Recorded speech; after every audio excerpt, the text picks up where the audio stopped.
வாழ்க்கை வரமாகும் இல்லை இல்லை சொர்க்கமாகும்.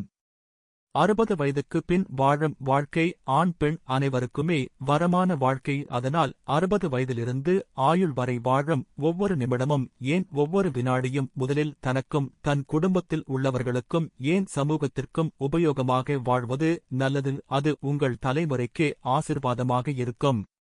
ஆனால் சில பெண்கள் 60 வயதுக்குப் பின் தான் குடும்பத்தில் உள்ளவர்களிடம் தன் அதிகாரத்தை காட்ட நினைக்கிறார்கள். முக்கியமாக மருமகளிடம் அதிகாரம் செய்கிறார்கள். இது மிகவும் தவறான அணுகுமுறை. இன்றைய காலகட்டத்தில் பெண்ணை விட மருமகள் மாமியாரை தாயாக நினைத்து அனுசரித்து வாழ்கிறார்கள். இது அனைத்து பெண்களுக்குமே முன் மாதிரியாக இருக்கும். 60 வயதுக்கு பின் அனுசரித்து வாழும் பெரியவர்கள் இருக்கும் வீடு நிச்சயம் சொர்க்கமாக இருக்கும். அதை விடுத்து திருமணம் என்ற பெயரில் இருந்து 25 வயது பெண்ணை மாமியார் வீட்டுக்கு அழைத்து வந்து தன் எதிர்பார்ப்புப்படி அந்த பெண் நடக்க வேண்டும் என நினைப்பது தவறு. எனவே மருமகளை அன்பாக நேசித்து அவள் எப்படி நடந்தாலும் அனுசரித்து அவர்கள் தவறுகளை பக்குவமாக எடுத்து கூறி சந்தோஷமாக வாழ்வாங்க வாழ வாழ்த்துக்கள்.